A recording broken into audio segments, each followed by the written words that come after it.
Peace. Good morning. My name is Thomas Trent.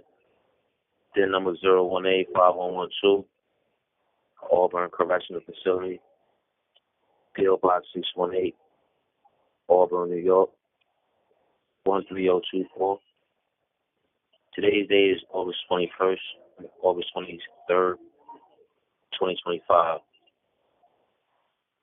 Peace be in us all on this day, all that are in tune with Black August through the Prison Riot Radio podcast platform.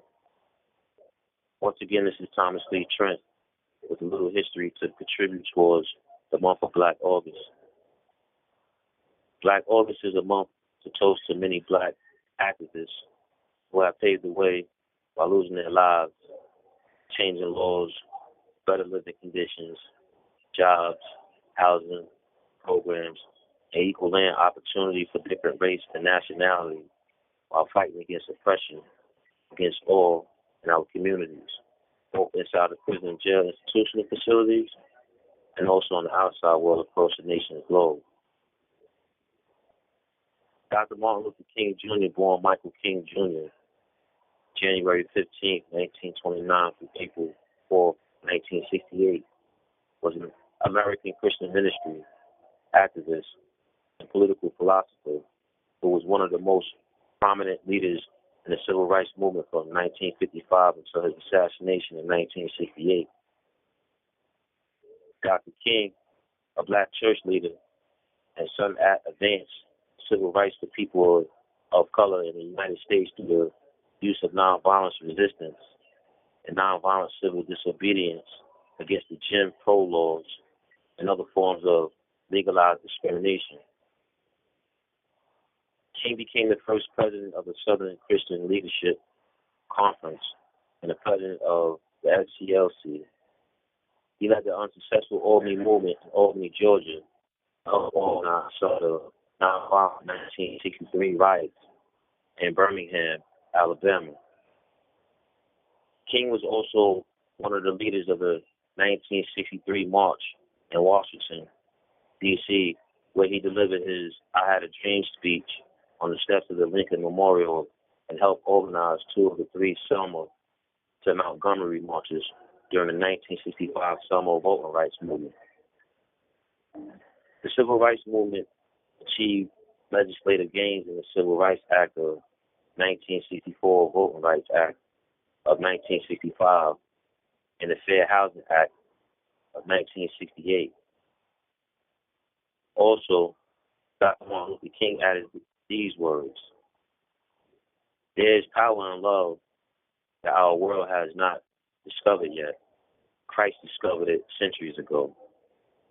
It is instructive to reiterate that nonviolence can never be a weak method, because it is a method upon which the evil men, women, and the oppressors are always afraid of. But it is not easy to be quiet in the face of adversity and hostility. Living a nonviolent life challenges us to choose love over hate, and nonviolence resistance embarks diversity and disallows discrimination. Major ways to demonstrate love is through a life of peace and nonviolence.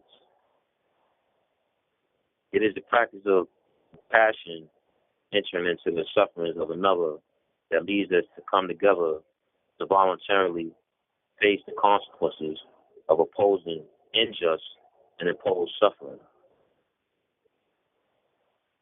We have hope in suffering. We believe that peace and justice will eventually win.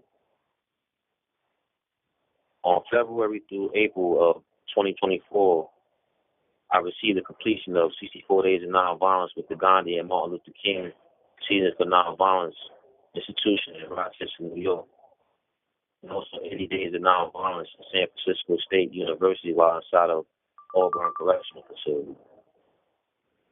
Certification of completions was signed by the Recreation Department, Mr. Gary Decker and Conrad Dumpsey. I also won an essay contest in which I presented a speech on both Gandhi and King.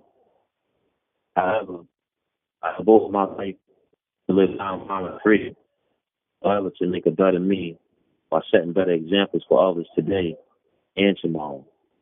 Because when we see others as the enemy, we risk becoming what we hate. When we oppress others, we end up oppressing ourselves. All of our humanity is dependent upon recognizing the humanity in others and the sacrifices that we made.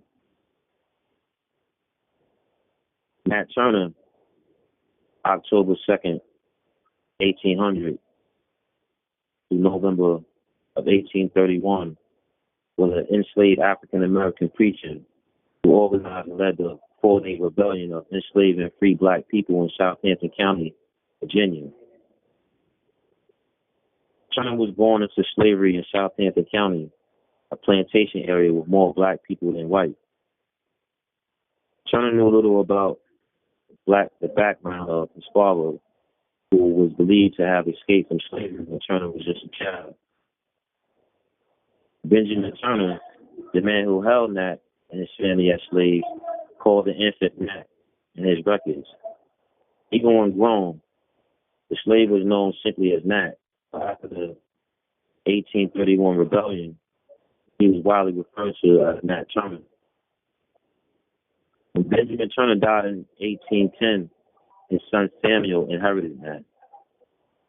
Nat Turner learned how to read and write at a young age. He was identified as having natural intelligence and quickness of apprehension, suppressed by fear.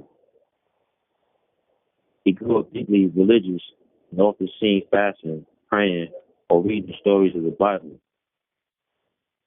He frequently had visions which he interpreted as a message from God and which influenced his life. Beginning in February 1831, Turner saw certain atmospheric conditions as a sign to begin preparations for a rebellion of slavery against the enslaved. On February 12, 1831, a solar eclipse was visible in Virginia and much of the southern United States. He believed the eclipse to be a sign that it was time to revolt. Turner envisioned this as a black man's hand reaching over the sun for freedom. Turner originally planned to begin the rebellion on Independence Day, July 4, 1831, but he had fallen ill and used the delay for additional planning with his co-conspirators. Turner took this, like the eclipse months early, as a divine signal, and he began his rebellion a week later, starting with several trusted fellow slaves. He ultimately unleashed more than 70 slaves and freed blacks, some of whom were on horseback. The rebellion first killed Turner's slaves owner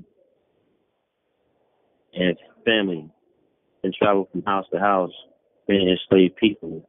In the aftermath of the rebellion, dozens of suspected rebels were tried in court and called specifically to lead a case against the enslaved people. Turner was tried on November 5th, 1831, for conspiring to the rebels and making insurrections, and was sentenced to death, and was hanged on November 11th, 1831. And to us all be peace. Black August. Thomas D. Trent. Thank you.